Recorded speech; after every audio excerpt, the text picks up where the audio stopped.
नमस्कार मित्रमैत्रिणींनो, स्वामी समर्थ. नवरात्रीच्या उपवासात काय खावे आणि काय खाऊ नये. नवरात्रीच्या दिवसात उपवास करताना काही नियमांचे पालन करणे आवश्यक आहे. अनेक वेळा आपण नकळत काही गोष्टींचे सेवन करतो, ज्यामुळे आपला उपवास तुटतो आणि आपल्याला त्याची जाणीवही नसते. अशा परिस्थितीत मी तुम्हाला शारदीय नवरात्रीमध्ये उपवास करताना कोणत्या पदार्थाचे सेवन करावे आणि कोणत्या पदार्थाचे सेवन करू नये हे सांगणार आहे. काही लोक ज्यांना सर्व उपवास करता येत नाहीत, ते सप्तमी, अष्टमी आणि नवमीचे उपवास करू शकतात. याला त्रिरात्री व्रत म्हणतात. जे लोक प्रतिपदा आणि अष्टमी व्रत करतात त्यांना युग्मरात्री व्रत म्हणतात. जो फक्त आरंभी व शेवटी व्रत करतो त्याला एक रात्री व्रत असे म्हणतात. नंबर 1.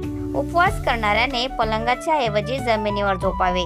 जर तुम्ही जमिनीवर झोपू शकत नसाल तर तुम्ही लाकडी फळीवर झोपू शकता. नवरात्रीत उपवास करणाऱ्यांनी झोपण्यासाठी खूप मऊ गादी वापरणे टाळावे. नंबर 2. उपवास करणाऱ्यांनी जास्त अन्न खाऊ नये. शक्य झाल्यास फलाहार करावा. व्रत करणाऱ्या व्यक्तीने ब्रह्मचर्य पाळावे. कुणालाही शिव्या देणे टाळा. व्रत करणाऱ्या व्यक्तीने आपल्या इंद्रियांवर नियंत्रण ठेवावे. नंबर 3. उपवास करणाऱ्यांनी उपवासाच्या काळात नखे किंवा केस कापू नयेत. दाढीही करणे टाळावे. व्रत करणाऱ्या व्यक्तीने खोटे बोलणे टाळावे आणि सत्याचे पालन करावे. मनावर नियंत्रण ठेवले पाहिजे. नंबर 4. तुमच्या उपवासाच्या जेवणात चुकूनही मीठ वापरू नका. गहू, तांदूळ यासारख्या धान्यांपासून दूर राहा. कांदा, लसूण यासारखे पदार्थ खाणे टाळा.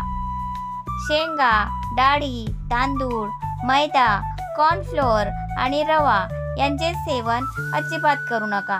तर मित्रांनो, तुम्हाला आजचा व्हिडिओ कसा वाटला प्लीज कॉमेंटमध्ये नक्की सांगा. आणि व्हिडिओ जर आवडला असल्यास व्हिडिओला लाईक करा, शेअर करा आणि चॅनलला सबस्क्राईब करायला विसरू नका. धन्यवाद. Thanks for watching.